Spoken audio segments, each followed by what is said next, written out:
Hello, everyone. Welcome back to another episode of the Polish Dragon PI Show. I'm Steve Zimkowski, your host, and I'm here to share with you old radio shows from the 1930s, 40s, 50s, pertaining to the private detective genre. Occasionally, I will throw in a drama or a mystery, but pretty much most of the shows are dedicated to the private detective genre. I am also the author of the Polish Dragon PI book series, and I'm here to tell you that those books, and I am also the author of Cameron Dean, PI to the Deceased. Those books can be found at www.polishdragon.com, and they are also available on Kindle for just 99 cents. Just 99 cents, you can have these award-winning books on Kindle. So make sure that you check them out. If you like these shows, please make sure that you like and follow down here, subscribe to the channel, and share with people whom you might know who might be interested in these old radio shows. So without further ado, this week we're going to go with the new adventures of Sherlock Holmes in Limping Ghost. So sit back, relax, get your popcorn and your drinks ready, because I'm going to take you back on a journey in time to when radio was the only form of home entertainment. Petri Wine brings you Basil Rathbone and Nigel Bruce in the new adventures of Sherlock Holmes.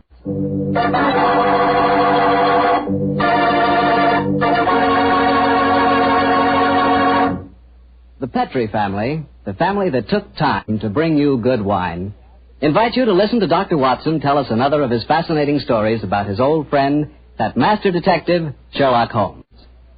You know, we're really happy to be back with you once again, and we're looking forward to getting together at this time every week from here on out. And I hope you won't mind if every once in a while I sort of get a word in edgewise about Petri wines.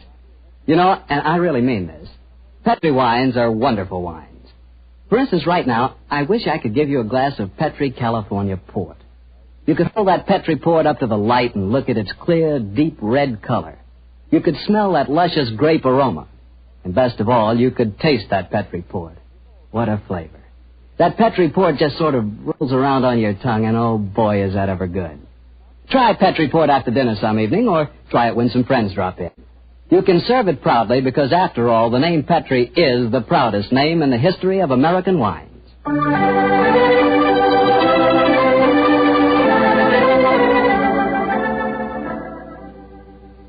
And now let's look in on our good friend Dr. Watson and see if he's expecting us. Come in, Mr. Bartell. You're just the man I've been expecting. How are you, Dr. Watson? It's good to see you again. Thank you, my boy. It's very nice to see you again, too. I've missed our Monday night visits during the last 3 months. Sit yourself down. Would you care to join me in a glass of port? Well, thanks, Doctor. That'd be nice. You know, it seems to me after our summer vacation, a toast to the great Sherlock Holmes would be in order. That's an excellent idea. Here you are, young lad. Thanks. You propose the toast, Doctor. To Sherlock Holmes, master detective and loyal friend, whose adventures have brought considerable, shall we say, fame to a certain retired doctor now living in Northern California. I'll drink to that. Well, now, suppose I might as well get on with tonight's story. Which particular adventure have you selected, Doctor? One that I call The Limping Ghost. Sounds exciting. And, as usual, you find me saying, how did it begin? In Baker Street on a windy December evening at the turn of the century. A young, white-faced boy sat in front of our blazing fire. And as he told us his strange story, the flickering firelight danced weird patterns on the walls. The young man was Alexander McMorris, the 7th Earl of Lochnair. The Earl of Lochnair? Say, didn't I read in the papers the other day that the 8th Earl of Lochnair had been killed in an airplane accident? Quite right, my boy. Even in this day and age, the tragic history of violent death seems to dog the footsteps of the Lochnair family. But to return to my story. On that December night in 1900, we heard the whole history of the Limping Ghost of Lochnair. The first Earl had lost a foot at the Battle of Flodden Field in 1513. In spite of this terrible handicap, he fought on valiantly until he died on the battlefield from loss of blood. From then on, right until the time this story begins, the Limping Ghost, clad in a suit of armor, always appeared at Lochnair Castle before and after the death of the current Earl. Yes, Mr. Bartell, it was a strange story that Sherlock Holmes and I listened to that night. A story of death and horror over the centuries, punctuated by the limping clank of ghostly armor.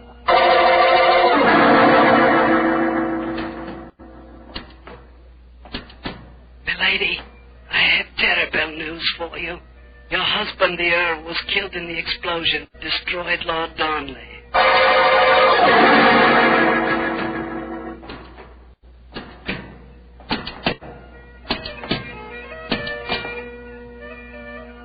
Milady, the Guy Fawkes plan to blow up the House of Parliament has failed.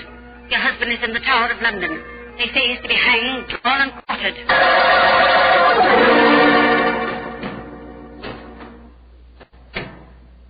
Madam, I regret to inform you that your husband, on my instructions, has been arrested for murder.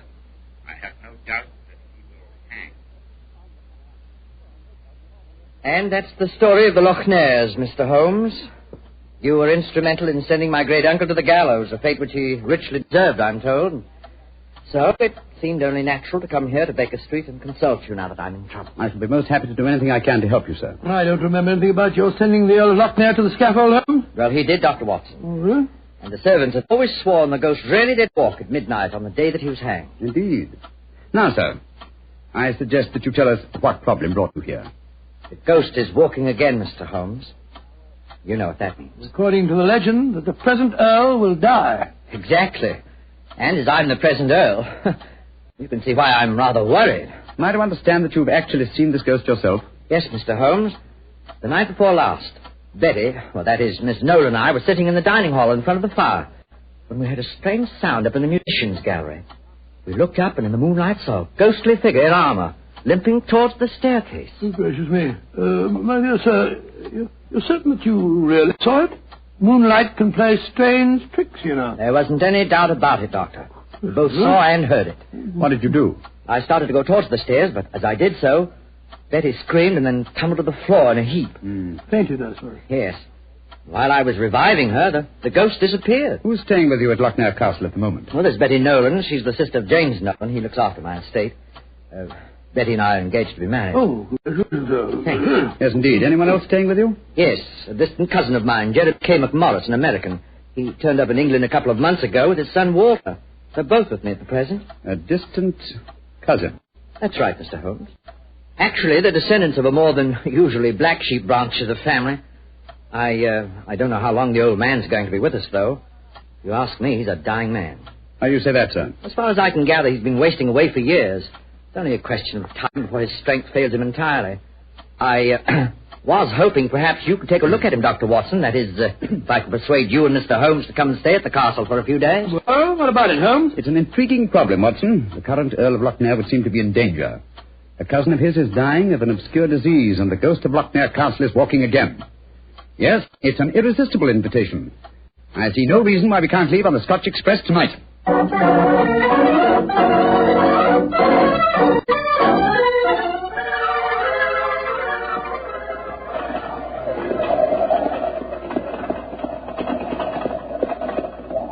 Been quite a heavy fall of snow here in your absence, young man. Quite so. Judging from the color of the sky, there's more to come. Very angry looking. Oh, now, as we round this bend, you'll be able to see the castle. Ah, yes. There you are, gentlemen. Magnificent. Yes, it's a fine place, all right, Doctor, though it cost me a great deal in upkeep. Matter of fact, I only have one wing open. It's always been something of a problem to get servants to come and live here. See, the local villagers have a great respect for the Lochnair ghost, you know. What servants do you have at the castle at present? Well, cook housekeeper, Mrs. McClintock, fine old lady who's been with me for 6 years now. And then there's old Tammas. He served my family for as long as I can remember. Well, as a matter of fact, he is now. Hello, Tammas. I'm glad to see you back, my lord, and that's a fact. Oh, thank you, Tammas. Oh, these gentlemen are Mr. Sherlock Holmes, Dr. Watson.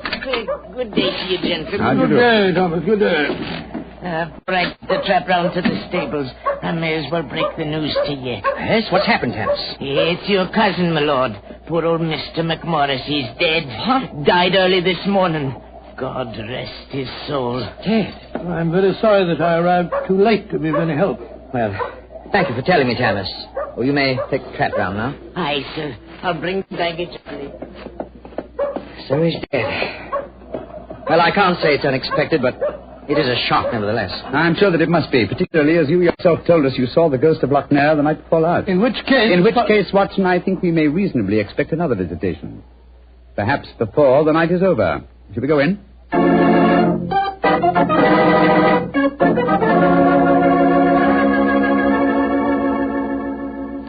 This is Miss Nolan, my fiancé, Mr. Sherlock Holmes, and Dr. Watson. I'm very glad to meet you. How are you, Miss Nolan? And this is her brother, James Nolan, the manager of my estate. How do you do, sir? How are you, Mr. Nolan? Much better for seeing you both up here. I'm sure it won't take you long to lay this ghost business by the heels. Well, I trust you don't overestimate our abilities, Mr. Nolan. Alec, you've heard about your cousin, of course. Oh, yes, my dear. Tam has told us as we drove up. Where's Walter? He went into the village with the doctor and the body of his father. Oh. He should be back soon. How's he taking it? Very quietly. Too quietly, if you ask me. Those Americans are pretty demonstrative people, you know, and Walter has been no exception. But he behaved very strangely this morning. When the doctor told him his father was dead, he just said, now things will start to happen, and then shut up like an oyster. I can't make head or tail of the fellow. Yes, quite so, quite so. Mr. Holmes, I expect you and Dr. Watson would like to go to your room. Yes, I must be. I think first I'd like to take a look at the musicians' gallery, if you don't mind. Oh, yes, of course. Would you excuse us, darling? All right, Alec. It's in the dining hall here. They must have been very hospitable people in those days. 50 or 60 people could eat at that table. Yes, Doctor. Needless to remark, we hardly ever use the room nowadays. There's the musicians' gallery, Mr. Holmes. Oh, yes, I see. How do we get up there? I'll show you. See, there's a stone staircase behind this tapestry here. Follow me. Watch your step. It's quite narrow, rather dark. Watch your head, Watson, old chap. Oh, don't worry about me, Holmes. I'm perfect. Oh, I say. Must have built these stairs for pygmies. Oh, yes. Here we are, gentlemen. This is the musicians' gallery. By Jove. It must have made a pretty picture in the days gone by. A little string orchestra fiddling away up here and down below the Scottish nobility bobbing and floating round in the intricacies of a Highland schottische or a stately gavotte or something. Where does that door lead to? To the bedroom wing. And that's where the ghost appeared from the other night, I suppose. Yes, Mr. Holmes. Uh-huh. The door's ajar. You generally keep this door unlocked, sir? Why, no. But the key mysteriously disappeared about a week ago. James is having a new one made. So I must remind him about that. Alec, where are you? Oh, we're up here, Walter. We're coming down. That's Walter McMorris. My dead cousin's son. Poor fellow, this must be a dreadful day for him. Yes, I'm afraid this is going to be a rather painful interview. Oh, hello, Walter. This is Mr. Sherlock Holmes and Dr. Watson. How do you do, sir? How do you do? Sherlock Holmes, sir. I've heard about you and your friend, Dr. Watson. Walter, old man, I'm dreadfully sorry about your father. Are you now? Isn't that nice of you? Well, you'll be sorry enough when you hear that I'm going to take you to court and prove that I'm the real Earl of Lochmere. Why, Walter, you're out of your mind. Am I? No. Father was out of his because he kept quiet all these years. But I'm going to have my rights. I've looked up the records. I've had genealogists working for months. And I've got all the facts that prove you're an imposter. Oh, man, what are you talking about? You know well enough. When Sherlock Holmes here sent your great-uncle to the gallows 20 years ago, the title and estate should have come to my father. When I leave here tomorrow, I'm going straight to the finest lawyer in London. Man, if you believe this, why have you said nothing about it till now? Because I'm smart. I found out a thing or two since I've been staying here. And one of the things I found out is that your precious fiancée and her brother wouldn't look twice at you if it weren't for your money and the title. Shut up. You'll find out. She's a smart little filly, and she knows what kind of a track she's running on. You just... My compliments, sir. A very professional uppercut. Yes, and a very well-deserved one. Offensive scoundrel. Sorry about this. Please don't say anything in front of Betty. It'd only upset her. I quite understand. Come along, Watson. Let's go and find our rooms.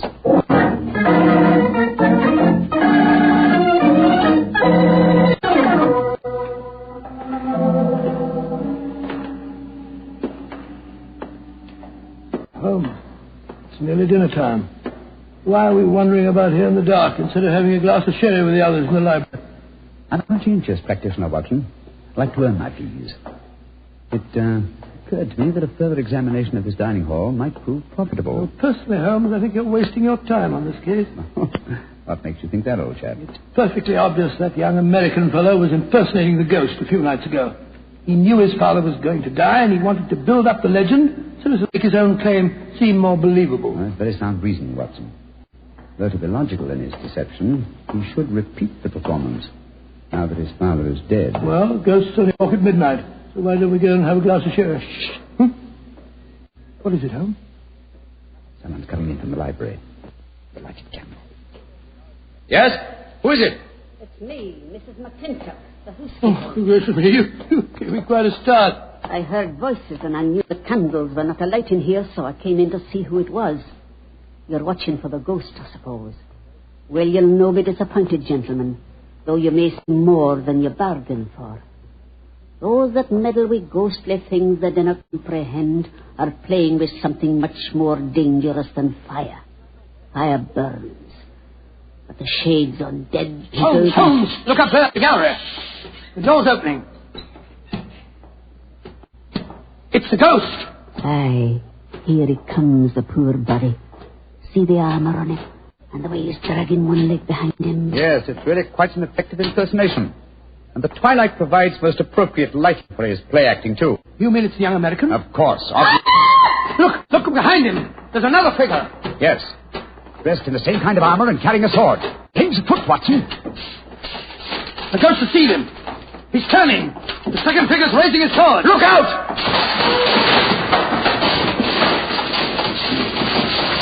Great heavens. He's knocked him through the railings. That must be a 20-foot fall. Come on, old fellow. Help me open his visor. Just a minute. Yes. It's Walter McMorris, the American. Though from the angle of his head, I would suggest that it might be the late Walter McMorris, eh, Watson? He's dead, all right, Holmes. Neck broken. Meanwhile, the second figure has been able to slip back through that door and escape us. Come on, he was dressed in armor. He can't go very fast. Perhaps we can overtake him.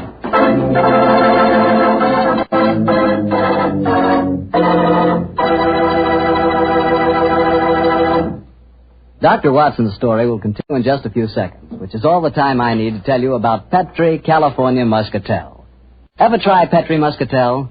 It's a wine that looks like sheer gold, and it's made from big, plump, juicy muscat grapes. Boy, pop one of those muscat grapes into your mouth, and you know you've got something delicious. You know that. And you get the same flavor in Petri Muscatel. It's the perfect wine to serve a lady. Women love it.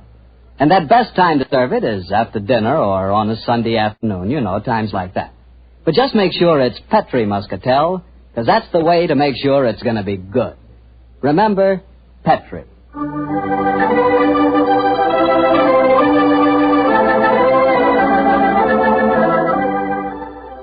And now back to tonight's new Sherlock Holmes adventure and the story of the Limping Ghost of Lochnair. Confound it, Holmes. There's no trace of the ghost in the distance gallery.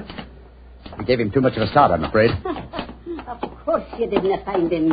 You'll never find him because he's not mortal. Mrs. McClintock, is the original suit of armor the one worn by the first Earl of Lochnair still in the castle? Aye, sir. It's in the library through that door there. I'll take you to it. Don't bother, thank you. We'll find it. Come on, Watson. Bring that candle with you. Right, you Holmes. If you know what's good for you, you'll stop dabbling in that as your dinner really can. Holmes, what do you make of the second ghost? An imposter, obviously. But who could it have been? That's what we have to find out, old chap. Undoubtedly someone knew that the American Walter McMorris was impersonating the ghost and used this macabre method to kill him. But why kill him? Possibly his claims to the title and estate were valid. Or perhaps some fanatic was so devoted to the Lochnair legend that he assumed the role of ghost and killed him for his sacrilege. Hold the candle a little higher, will you, old chap? Yeah. Hello. Here's a suit of armor, Holmes. Lying in a heap on the floor. Oh, on the floor, eh? Whereas it obviously belongs on that stand over there. It's perfectly clear what's happened. The second figure used this armor and slipped it back in here while we were examining the dead man. Possibly, Watson, possibly. At least this armor gives us a definite clue, but it limits the field of possible suspects. How do you mean, Holmes? Well, it's an interesting fact that the human race has grown definitely larger in the past 400 years. Very few modern men can wear authentic ancient armor like this. For example, take the first item on the top of the heap lying on the floor here. These gauntlets of chain mail. Try them on. Well, that's too small for Exactly. me. Neither you nor I could have worn this suit. No, nor could young Newland, the estate agent. Whereas his sister could have done. Yes, so could Thomas the butler. He's a small fellow. And if it comes to that, Watson, our distinguished client, the young Earl of Lochnair, is himself a small man. Right, Joe, so he is. And he might easily have had a motive. Young McMorris had disputed his right to the title earlier in the day. But we mustn't jump to conclusions. Nevertheless, you see what valuable evidence this arm has become. Hello. It sounds as if the rest of the party are on the scene. Yes, I suggest that we join them without making any reference to this suit of armor. Remember, old chap, one of them in there is a murderer, and we may have to set a trap to catch him.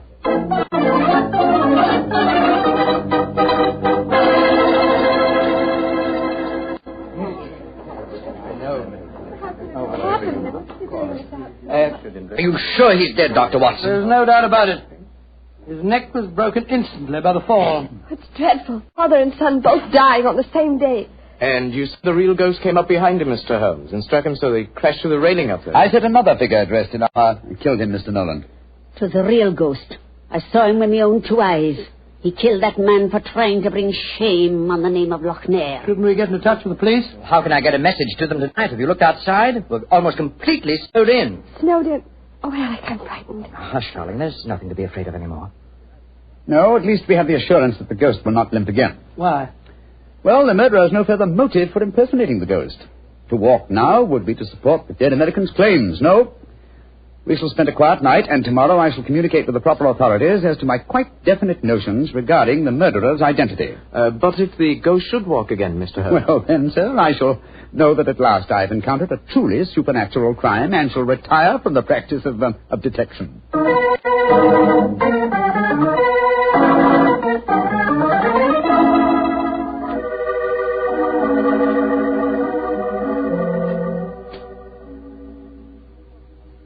It's nearly 2 o'clock. You still over there by the window, puffing away that pipe of yours? You know, I can't help feeling that young McMorris knows a great deal more than he told us. A great deal more. There's a shifty look about him I don't like. Never did trust a fellow who couldn't look you squarely in the eye. Don't you feel the same way, Holmes? Holmes? Holmes, where are you? Holmes! What, Watson? Where have you been? I thought you were over there by the window. Been talking to myself. Never mind that, old chap. Get us on in the dressing gown. We're on the last lap of this strange eventful tragedy. Oh, thank the Lord for that. Perhaps I can get some sleep. Holmes, where have you been? I went to the musician's gallery and baited the trap. Now it's ready to spring. Don't dawdle, Watson. Come on. I'm not dawdling. What do you mean you baited a trap? You'll see for yourself in a few moments. As a matter of fact, I really baited it when I said downstairs that if the real ghost should walk again, I would retire from the practice of detection. I didn't understand your saying that myself. Well, I was tempting the murderer to show his hand once more. Come on, please. Where are we going? To wait behind the curtain at the foot of the stairs leading to the musician's gallery. And I hope we don't have to wait very long.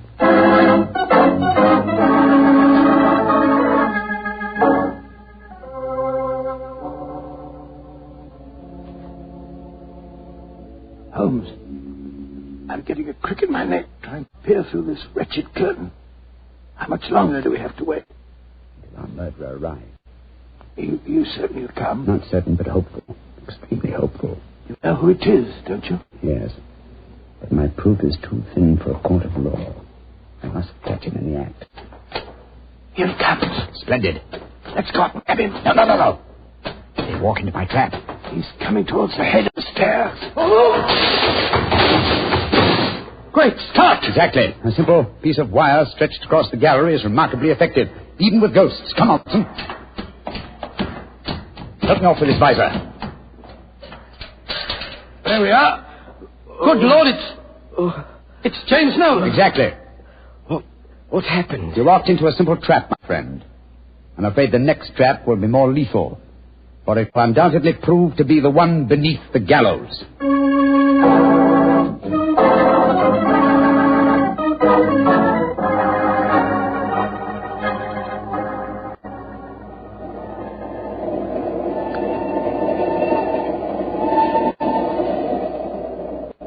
Well, now that we're headed back for London, Holmes, perhaps you'll settle 1 or 2 points in the case that are bothering me quite a bit. Oh, with pleasure, my dear chap. What are they? I still don't see what Nolan's motive was in murdering the American. Oh, that should be obvious. He wanted to ensure that his sister's fiancé would enjoy undisputed title to the name of the States. Well, how did you know it was Nolan? When I examined the authentic suit of armor, you see, it was obvious it had never been worn. But I still don't quite understand. Oh, come now, old chap. The suit of armor was in a heap on the floor. Yeah? And if it had been hastily discarded, and yet, the gauntlets were on top of the pile, you remember? Well, that's right, they were. If the suit had really been worn, the gauntlets would have been the first things to have been taken off, and so would have been underneath the pile. Obviously, therefore, the armor had been disarranged in order to make people believe the real ghost had walked. After the American's death, the suspects were four: Miss Nolan, her brother, Thomas, the butler, and the Earl himself. Well, I ruled out Mrs. McClintock because, you remember, she was standing behind us at the time of the murder. Well, I'm beginning to understand. All the suspects except Nolan were small enough to have worn the armor. That's right. Therefore, only he could have pretended to use it. Pretended? But he did use it. Oh, no, my dear fellow. Undoubtedly, he procured a similar one of modern manufacture. An amazing case, Holmes. An interesting one, at any rate. And once again, old fellow, I'm forcibly reminded of an old Scottish litany. Scottish litany? Which one's that? Oh, you remember it. From ghoulies and ghosties and long-legged beasties and things that go bump in the night. Good Lord, deliver us.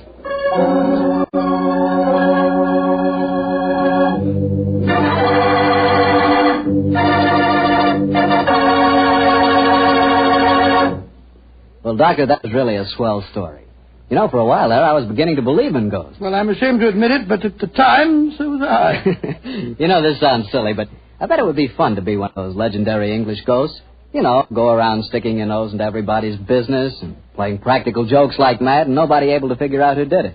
That would really be fun in a way. Well, you can go around scaring people all you want to, but not for me. I think a ghost leads a terrible life. So, for instance, a ghost can't have the pleasure of eating a nice, juicy steak. Yeah, or drinking a glass of really good wine. Ah, now you're talking, young fellow, my lad. Petri wine. Yeah, still talking, young You fellow. see, when I say good wine, I always mean Petri wine because you can depend on Petri. I know. Why, the Petri family has been making wine for generations, handing on down from father to son, all their skill and knowledge and experience. When you realize they started the Petri business way back in the 1800s, well, common sense tells you the Petri family knows practically all there is to know about the fine art of turning luscious grapes into clear, fragrant wine. Yep, whether you're looking for a swell wine to serve before dinner or with dinner or after dinner, for any occasion, you just can't go wrong with a Petri wine because Petri took time to bring you good wine. Now, Doctor, what story are you going to tell us next week? Well, now, next week, Mr. Bartell, I'm going to tell you a strange adventure that Holmes and I had in the English countryside. It concerns the apparent madness of a certain Colonel Warburton and the puzzling mystery of two dead dogs.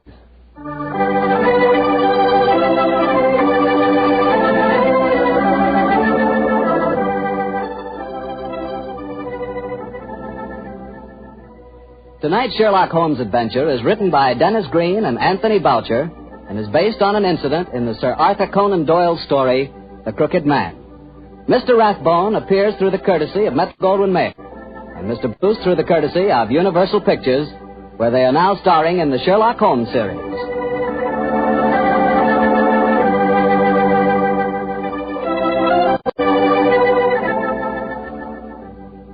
The Petri Wine Company of San Francisco, California, invites you to tune in again next week, same time, same station. Oh, the Petri family took the time to bring you such good wine. So when you eat and when you cook, remember Petri wine. To make good food taste better, remember... Petri wine.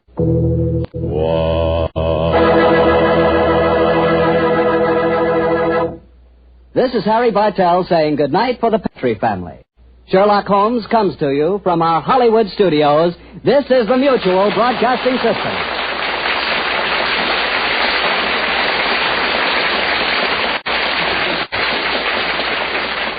That ends another episode of the Polish Dragon PI Show. You have been listening to the new adventures of Sherlock Holmes and Limping Ghost. And remember to check out the Polish Dragon PI books at www.polishdragon.com, or to get these award-winning books on Kindle for just 99 cents, go to Amazon Kindle and check them out, okay? Until next time, have a wonderful week. Talk to you later. Bye-bye.